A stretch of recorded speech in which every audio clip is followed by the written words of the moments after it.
Hello everyone, welcome back to another video. In today's video, I'm going to go over the top job interview questions that you may get asked as an MRI tech. So if you are an MRI student or you are a new MRI tech, you may or may not be asked some of these questions. These questions are pretty common. These are some questions that I was asked when I was being interviewed.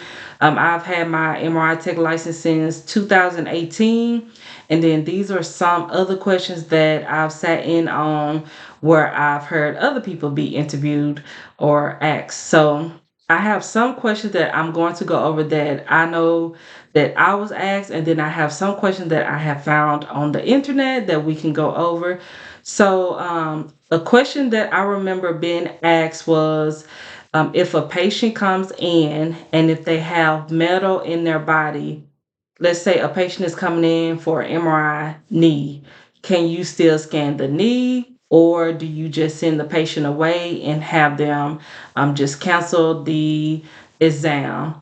So that's a good question because it may sound like an easy question where you can just get the answer, but there has been some times where some people have stumbled on that question. So the answer to that question is yes, you can still scan that patient because a lot of companies and jobs, they have a type of protocol in place on their MRI scanner where you can scan patients that have metal. A lot of times the surgeon is putting in titanium in the patient, so it's okay to scan. I work at different facilities because I travel in radiology. So some jobs I work at, they don't have a metal protocol. I'm just running the sequences and it's coming out, with a little straight. That's just their protocol. By me coming from other facilities, I've asked, hey, do you have a metal protocol? No, they don't have a metal protocol. So I've asked them, hey, can I just change it how I would if I was working at this place? And they say, no, leave it how we got it. This is how our radiologists prefer. This is how we do it. So a lot of times you may float to different places, but you also have to go by what each facility likes and prefer whenever you go to these different places. Another question you may be asked is if a patient is in because they have a history of a seizure, or if they're in because they just had a seizure, the doctor ordered an MRI brain. What protocol would you run? Would you run a routine brain? Would you run a brain with and without contrast, a brain without contrast? So which one of these will you run? So they may ask you that because I've been asked that at maybe two or three interviews I went to. So you do want to run a seizure protocol. And like I was telling you, the place that I go to, they really don't have like a lot of protocols in place, like one that I flow to. So in this case, based off memory, based off you being in MRI school, you would know to throw in some flares, throw in your sagittal flare, throw in other sequences that you know from MRI school at the place that you worked at. So that's something to keep in mind because you you don't want to, it's like you want to know it but you don't want to get the answer wrong because they may move on to someone who's more experienced because they don't want you running the wrong protocol. They don't want someone getting called back, someone being billed twice, or losing out on losing out on a patient getting their results quicker. Another question you may be asked is if a patient is having an emergency in the MRI room, what do you do if they are holding, meaning, they're passing out, they can't breathe, if they are having an allergic reaction? When do you quench the magnet? Do you quench it, or when would you quench the magnet in a situation like this? So pretty much you would just answer the question, no, I wouldn't quench the magnet because if you quench the magnet, it's going to like bring down that MRI machine for who knows, days, a week or two. You just never know. So you'll just say, no, what you'll do is you will remove the patient from out the MRI room and bring them into, zone 3 so that the staff can get to them, the doctors, the nurses, or you can actually remove them from the MRI room on the stretcher. A lot of MRI facilities have a detachable stretcher that can detach from the machine, the table. So you just pull the table out and just bring the patient in the tech work area. So if you don't know how to detach the machine, the table from the machine, that's a good practice for you to learn how to do that, because it may come a time where you have to do it. And then another thing, just keep in mind, do not let anybody run inside of the MRI room. You have to have these people screened. You have to make sure they don't take anything in there, no scissors, no knives or whatever, any flying needles. You just have to be careful.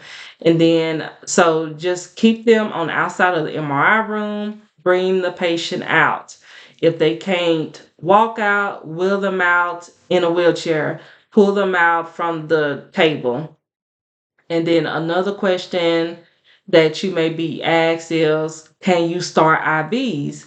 In MRI, you do have to start IVs. So depending on where you work at, they may have like a tech aide to help you start IVs.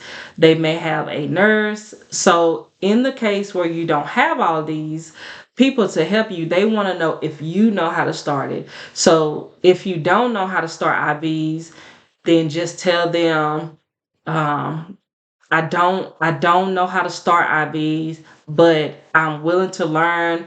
I've been practicing, I've been reviewing videos, I've been training. Anything that you honestly have been doing to prepare you to start IVs, just let them know, because if you get on a shift by yourself, then you're going to be stuck, and then patients going to be delayed on their appointment.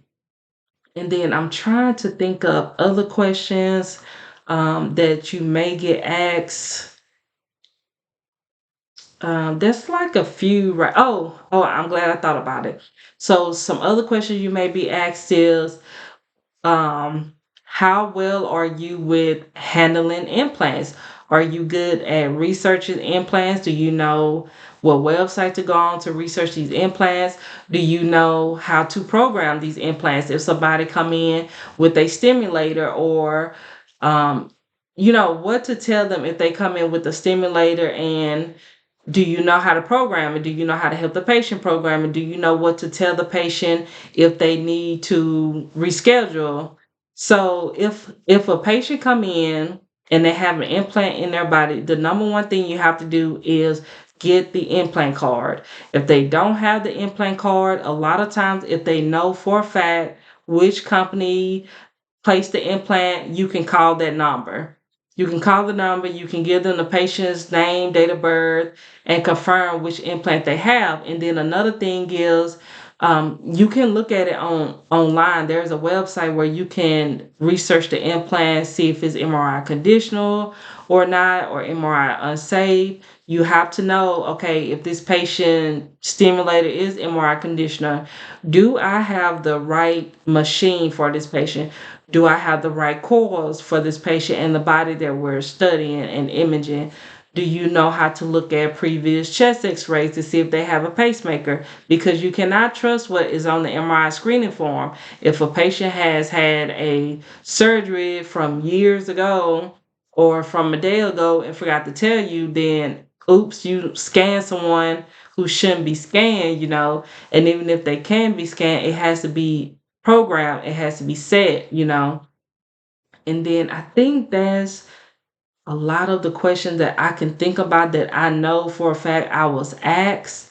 And let me pull up some questions from my phone that I found. Okay, this is a good one. You may be asked, tell me about a time when you had to work with a difficult person. How did you handle the situation? Or how did you handle it? I've gotten this question in almost every interview I've been in. So You may be asked this, but if just be prepared to answer this because I've been asked in almost every interview, how do I deal with a difficult person? And then another question is, what questions do you have for me? I can elaborate a little bit more on a time where someone has dealt with a difficult person.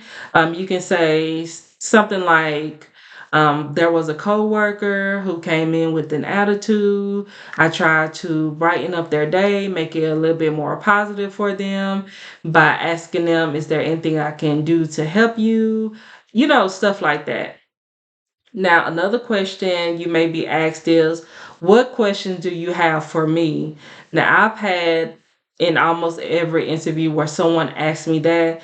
You can ask them things like, I want to ask about pay. That's up to you to ask about pay. Sometimes when you ask about pay in an interview, sometimes the company don't want to hire you because now they think it's all about pay. So me personally, I wouldn't bring up pay. If anyone else watching the video and they want to chime in the comment box, you can do so. You can share your experiences, but I've just have been told just never bring up pay in an interview. So, what questions do you have for me? You can say, how soon can I start? Do you require me to take call or not? Um, am I going to be working the same days, the same hours? You can ask, um, how soon do you need me to put in a PTO request? You can ask anything, but I don't know. Me personally, I wouldn't bring up pay. And then let's see, there's a lot of questions, but I want to go through like some of the common questions.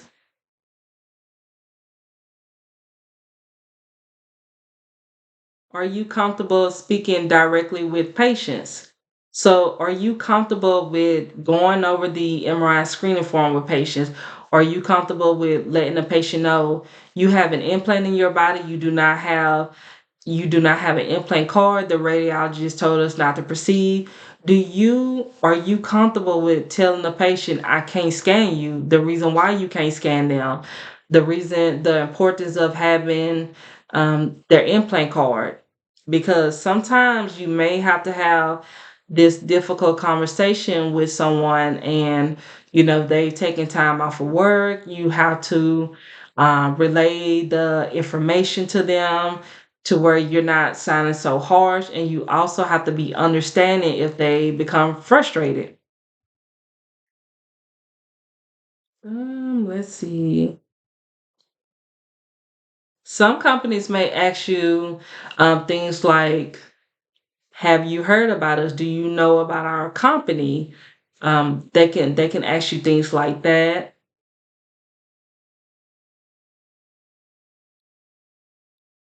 Some of these questions that I found on this website, I don't think they will ask you all. So I'm just scrolling through. Like, I don't think they will ask you, do you plan on retiring as an MRI technologist? I don't know. I haven't had that question asked to me before. So it's some questions that I am like skipping over. Some they may, like, if you are applying to a hospital, they may ask you, do you have hospital experience? Do you have experience with ICU patients? Have you had any experience with pacemaker patients, having to connect them up to the blood pressure machine, the vitals machine? Have you had experience with pediatric patients? Have you had any experience with sedation? Having sedating patients, or not you actually sedating the patient, but you working alongside of the nurses and the doctors to, um, coordinate the MRI scan around them having to sedate the patient because they're claustrophobic. Then another question you may be asked, how well do you work under stress, or how well do you work under pressure? You can be asked, how well do you work around claustrophobia patients? Because a lot of times I know there is at least one. I have not gone probably through an MRI shift without at least one person being claustrophobic. So they may ask you, how well do you work under stress? You know, are you going to reschedule the patient? Are you going to talk them into getting the scan done? So, let's see. They may ask you about what software do you use. I have asked someone, well, actually, I've had someone ask me which software that I've used. So nowadays, I do keep in mind which software I have worked on or used or currently using. And then I keep in mind the machine that I worked on because they do ask you a lot. What MRI equipment have you worked on? What MRI equipment are you comfortable with working on?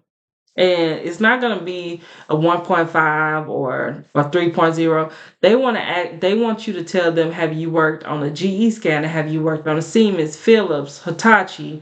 They want to know what scanners have you worked on.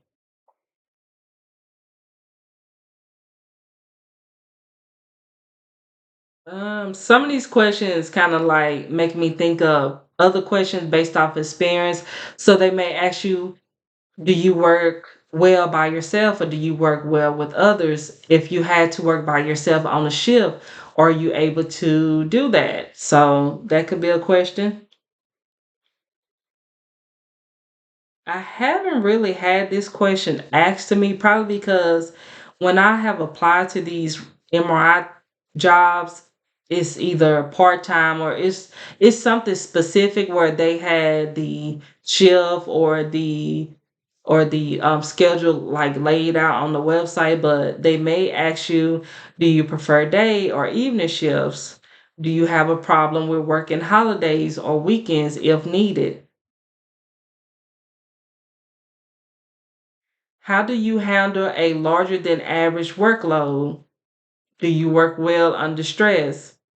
How would you handle a situation where you got behind on the schedule and a patient is frustrated because now it's past their appointment time? Like, what would you say? They may ask you, okay, you have an 8 o'clock a.m. outpatient MRI scan patient schedule, but an ER stat popped up on your schedule at 7:30.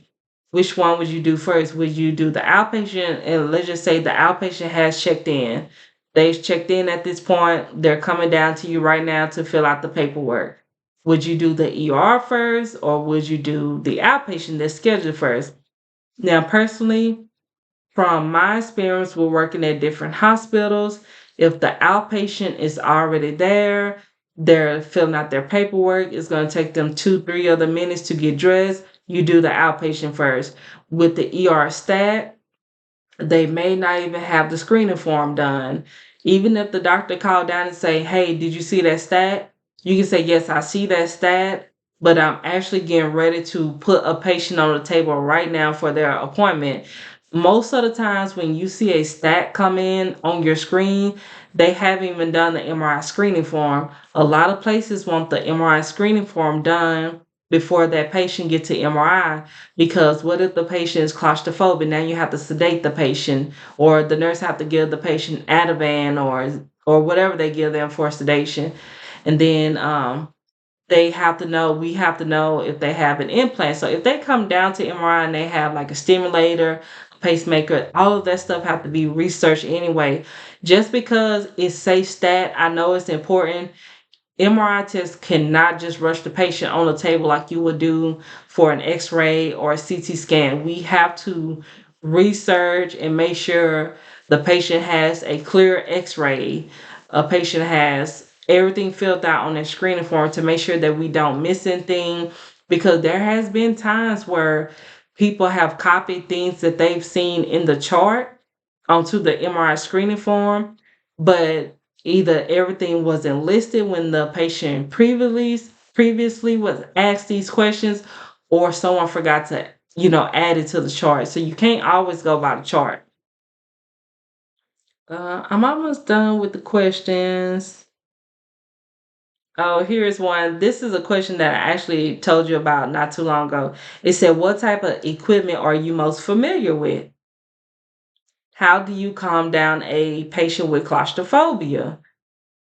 I There's like, I don't know, 95, 98% of the time, that I am able to get a claustrophobic patient to do their scan.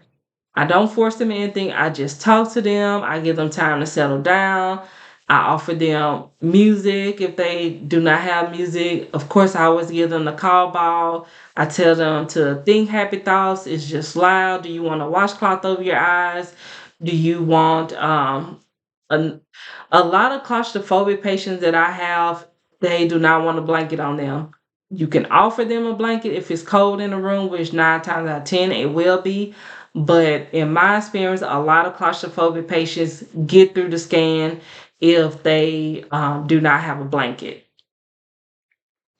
Okay, I think I'm almost done. Yes, well, that is all that I have as far as questions. If you have any questions for me, you can leave them all in the comment box.